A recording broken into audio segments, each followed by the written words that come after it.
Thursday. Thursday. Hey, how's everybody doing today? Happy Thursday. Hello, sunshine. How are you today? Today we have a special guest on I guess it's my second guest. I'm so excited. His name is David Lawhorn, and he is a professional speaker. He's also got a book out, so he is an author, and I am excited to bring him on and introduce him to all of you today. So, hey, David. Welcome to my brandest newest show. Amanda, thank you. My pleasure. I'm so glad you could come and chat with me today. Yes, would not miss it. Would not miss it. Yay. So, you recently published a book called Walking Yes, Like a Giant. yes, I did. Tell the people a little bit about it and what inspired you to dive in and write a book. My first book, Walking Like a Giant, Amanda, what inspired me is I've been in sales, wow, forever, since college. And sales progressed into training, and that progressed into taking a look at the mindset of individuals, because I would look at a training and try to figure out if you had 20 people in training, why did three or four rise and become cream and everyone else average or either bottom feeders? And I realized that we all have some of the same abilities, some of the same talents, but what it comes down to is our mental mindset. And I wanted to give people a quick guide, a quick pickup to understanding what made them tick.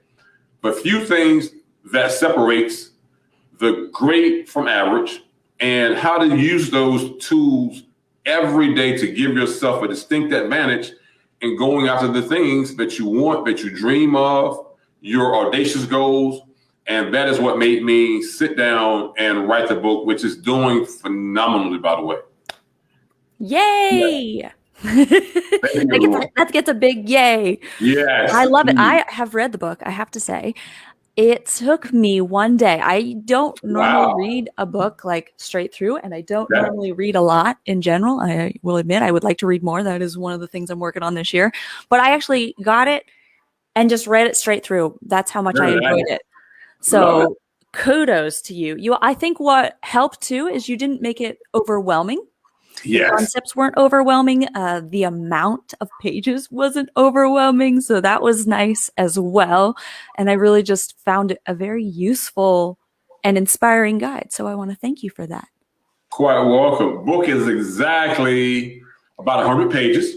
Mm-hmm. And on purpose, 10 chapters. And each chapter, I cut out all the fat. So everything is just literally geared to from page one to you absolutely jumping right in to the things that you need instead of trying to get through fluff before you get through those points and those nuggets that are going to help you out. Definitely. Yeah. I love that. I love that. What gave you this concept of walking like a giant? Where did that whole idea come from?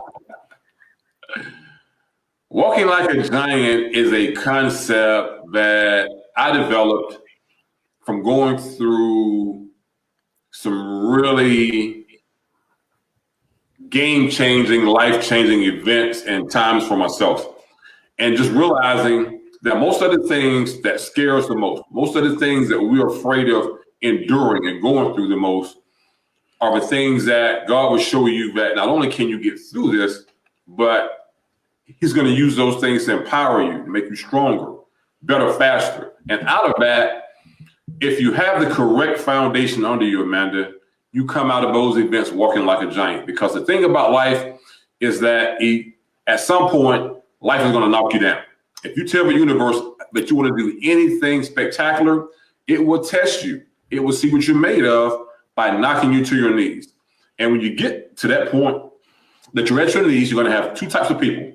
The type of person that has that great foundation of a giant underneath them that allows them to get back up and do amazing things. And you're going to have that person that you talk to 10 years from now that is still down and will tell you, I almost did that. I wish I could have. I was just about there, but, and that book, that foundation that allows you to be unique, to be audacious, to dream big, and then to go out and live it on your terms is walking like a giant. I love that. I love that. You also said something interesting just prior to this. You said, I trimmed out all the fat. And Yes. as speakers, I know I have a lot of speaker friends on here as well. I think that's something that I did recently with my contest speech that it made so much more of a difference that I wasn't like aware of the impact that it would be. Just taking out everything that doesn't serve the Yeah. purpose, doesn't drive the mission forward. Where did you learn that from? Or was that something you kind of discovered on your own? Of course not. Right. Of course not. We all have mentors. I learned that the same way you learned. At one point, I was an avid competitor in Toastmasters International Speech Competition. And in putting together speeches at that level, you learn that you have 5 to 7 minutes to not only get a point across, but hopefully impact someone, and even in some cases, literally change the way they think or the way they live. And in order to do that with 5 to 7 minutes, you have to cut out everything that is not pertinent to your story, to your points, and to that message that you want to have them walk away with. Right.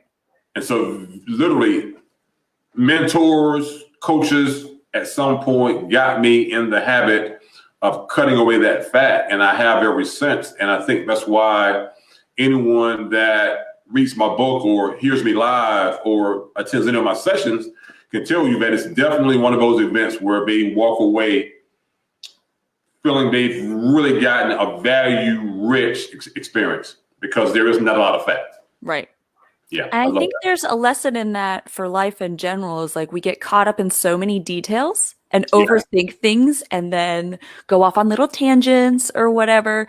And we forget to just stay focused on what's most important and not let all those outside distractions bother us. It's almost like getting those blinders on in life and in speaking to really hone in and get better at things. And I think that's so super important. You also mentioned mentors. And of course, we both have had mentors.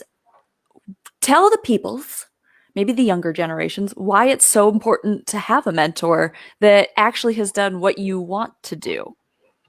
Wow.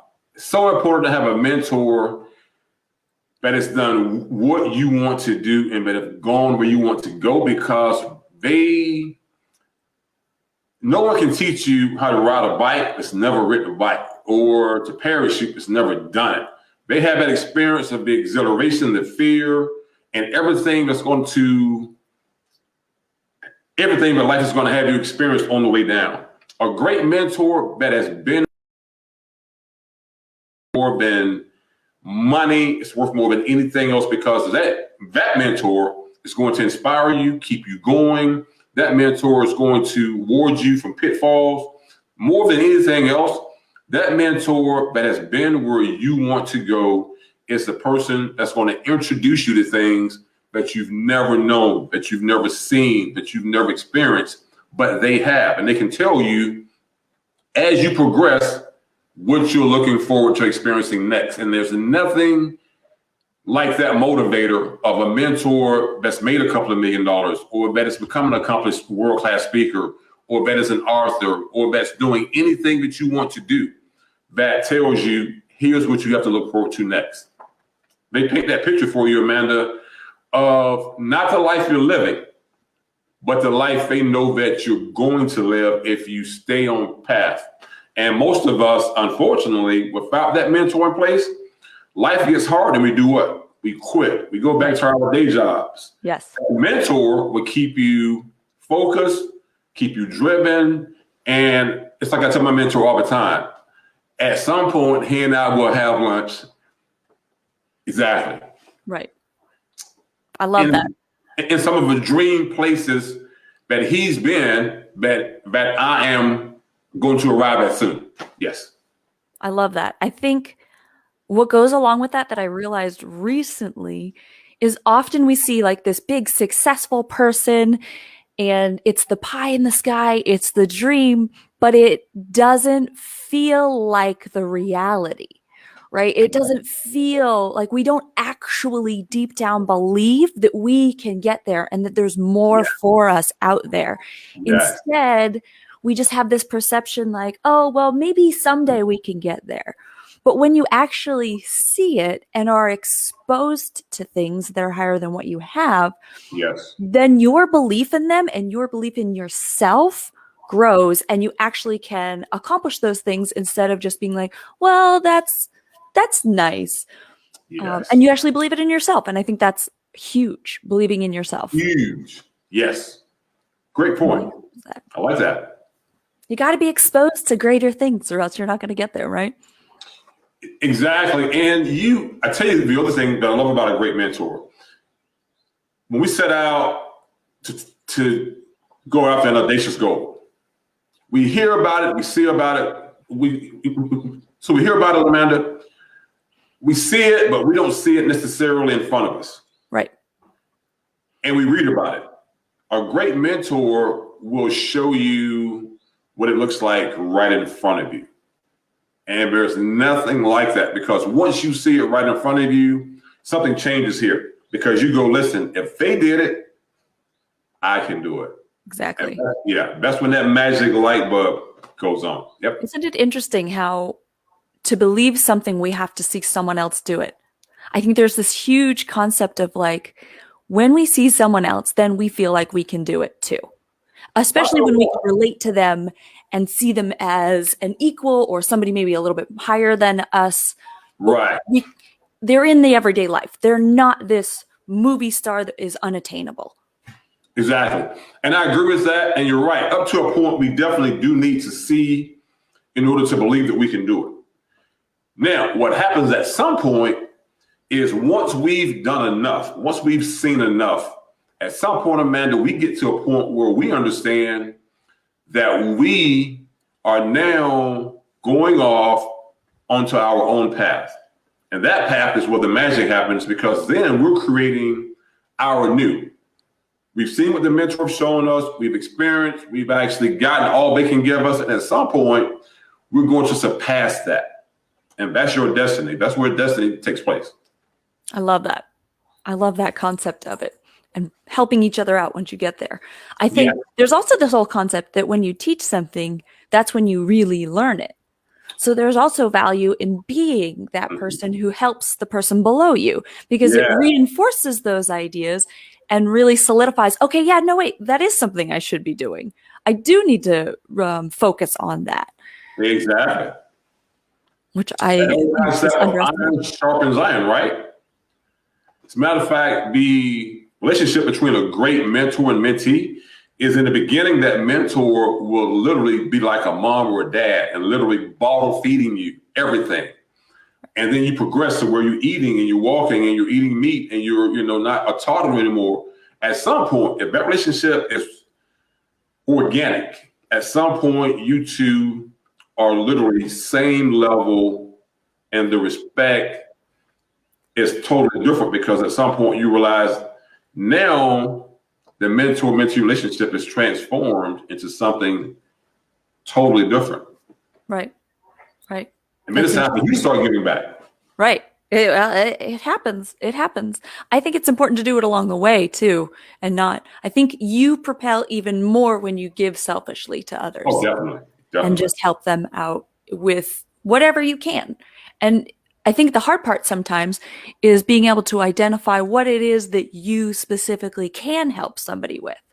Sometimes we're in our own head and we don't realize what we know is important or is further along than we realize. Oh, I like that. We're here and we're like, okay, yeah, that's easy. Everybody can do that. When in fact, no, maybe they can't. And maybe your perspective on it, or you saying it that final time, is the thing that's going to help them and inspire more change for them at that point. Totally agree. Totally different. Tell me about how you get in a good mindset daily. I think that's a buzzword that we hear about a lot, and it's very, very hard. I know I struggle with it. I struggle with like having the motivation and feeling like you want to do something, and staying motivated and keeping that positive mindset. What are some tips you have for people, or your thoughts on that? Wow. A few things. Okay. I have a few techniques. The biggest technique is to remember when I wake up, Amanda, that I have a chance today to do things differently, to try it again. Even if yesterday I bombed and fell flat on my face, today I get the opportunity that some people did not. Some people did not wake up. They don't have breath in their bodies. And I tell myself, as long as I have breath in my body, that I'm going to get up today and try again, no matter how bad or how good yesterday looked. Today is a clean slate. And I remind myself of it in the morning. Today is a clean slate. Now, what am I going to put on that slate today so that tonight I'm very proud of myself? Right. So that's my first motivator. My second motivator is I lost my mom recently. Yep. And I want to make her proud. Yep. But in losing her, I'm reminded every day now of those that came before me that literally sacrificed and paved the way and laid down so that I have these opportunities. And even on days when I don't feel like doing it for myself, I want to do it for them. And then I look at the people. I'm a firm believer, Amanda, that as in someone was waiting for me to mentor me, to help me, to guide me, to open the door for me. I'm a firm believer at some point that I'm to be in a certain place to help change or transform or get someone to their next level. And if I don't wake up and do what I'm supposed to do today, then not only am I cheating myself, but I'm also cheating that next person. And those are the things that motivate me to get up every morning, to get my day started at a high level, and then to just challenge myself to not be average. Because the average person is going to do average things. The exceptional person is a person that when you don't feel like getting up, you're going to get up. When you don't feel like working out, you're going to work out. When you don't feel like reading and doing research, you're going to do it. And when you don't feel like working on your craft, whatever it is, you're going to actually get up and not only work on your craft, but on the days which you don't and don't want to, you're going to put in extra time. I love that. That's what separates average from exceptional. And I believe we all have exceptional in us. It's just the difference is those of us who get up don't feel like it, and so we quit on the day. And those of us that get up don't feel like it and tell ourselves we're going to do this anyway. I love that. I love that. It's like you have to keep reinventing and pushing the envelope and figuring things out. You know, when I started doing these lives, I just did it on Facebook and it was okay, but it didn't look great. And then the audio was terrible. And I was like, I'm just not satisfied. It's like, it's not good enough yet. So I keep tweaking and doing. And I think that it is really easy to do little things and not see how they're making a difference and not feel like anybody is noticing, because we live in such a culture that, like, I'm sure there are going to be a bunch of people that will watch this and not interact with it at all. And we'll have no idea, but it could make an impact on them. So for me, it's like, I want to keep pushing myself to be more and more and more, because I want it to look good. I want it to come across well.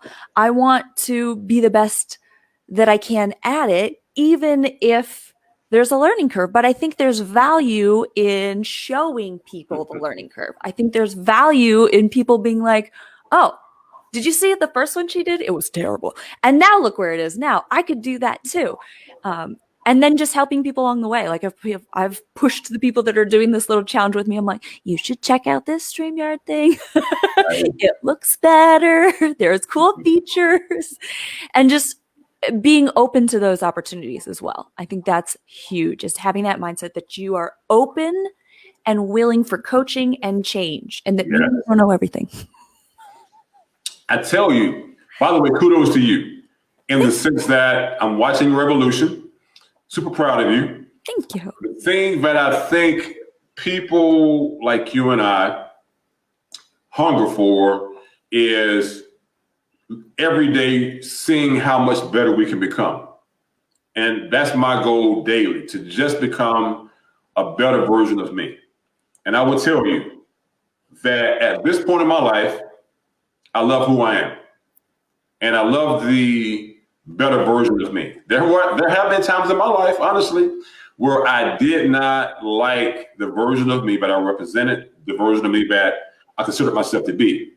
And so through falling on my face and embarrassments and just life happening, and finally just having wake-up calls, I think I employed the changes and the methods that I need daily to just work on being that better version. And I think if we do that, Amanda, that's where the magic happens. When we don't do that is when we wake up daily and we're frustrated with ourselves because we're not becoming that better version daily.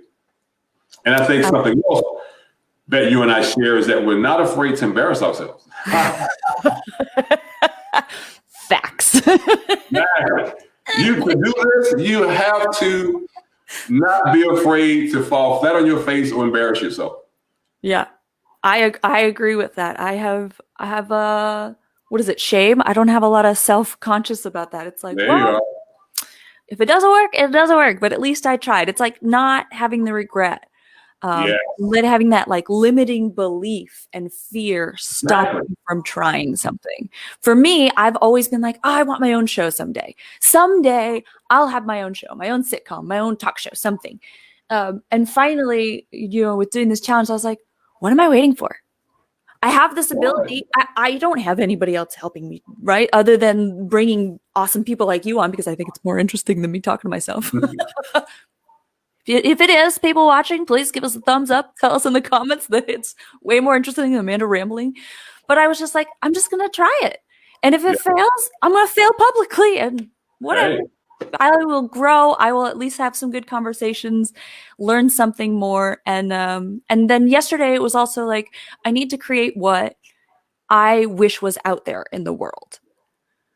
And I think that's a big thing because instead of trying to figure out what other people want and because I get hung up like, okay, I don't know. What if they want this or what if this time is better or all these variables, I'm overthinking it. Just being curious and creating what you wish was in the world, what you wish was there for your own help, inevitably, at least I'll get better. Hopefully it's entertaining. And theoretically, there's got to be somebody else out there that also has that same interest and belief. Exactly. Totally agree. Hopefully. If not, then, well, you're still watching and I'm glad you came.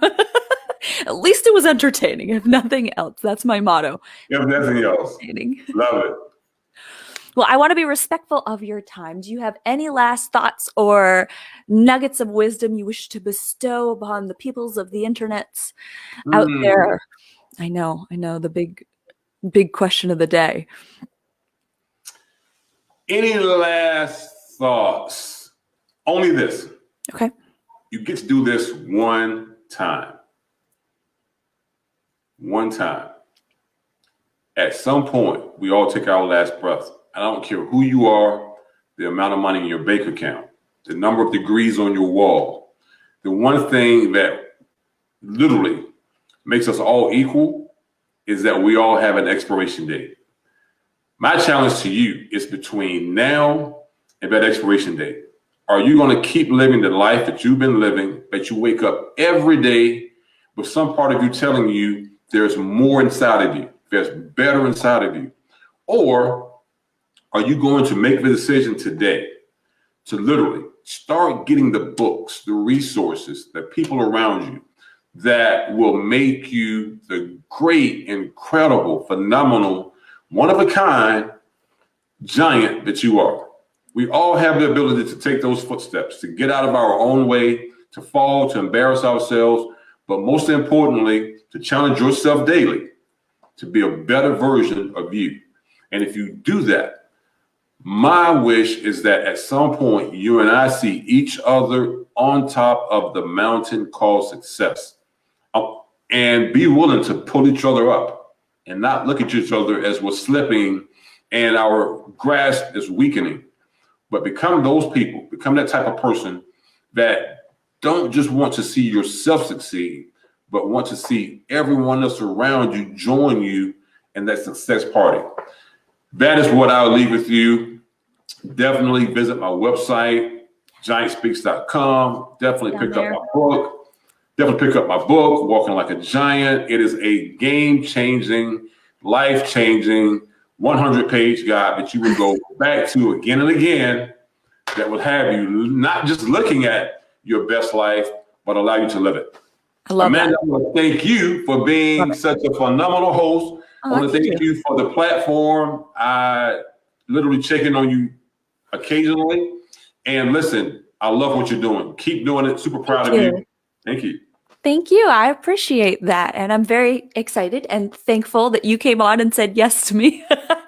Although I don't know how much I asked, but it was more like, hey, you're going to come and do this, right? But I appreciate you coming nonetheless. I hope everybody enjoyed this. If you're watching this on the replay, put in the comments what you thought was your takeaway, what you liked the most about it. Definitely check out his book because it's a quick read. So you don't really have an excuse not to, quite frankly. I'm just saying. And I will see everybody tomorrow for another version of Hello, Sunshine, because what we're doing is I'm going to figure out how this works. Okay, you get the point. What I want to do is bring sunshine to your life, at least for the rest of the 77-day challenge, and then we'll see where it goes from there. Thanks again, David. Check out his website. Check out his book, giantspeaks.com/book. And I will see you guys all. We'll see you tomorrow. Bye, guys. Thank you.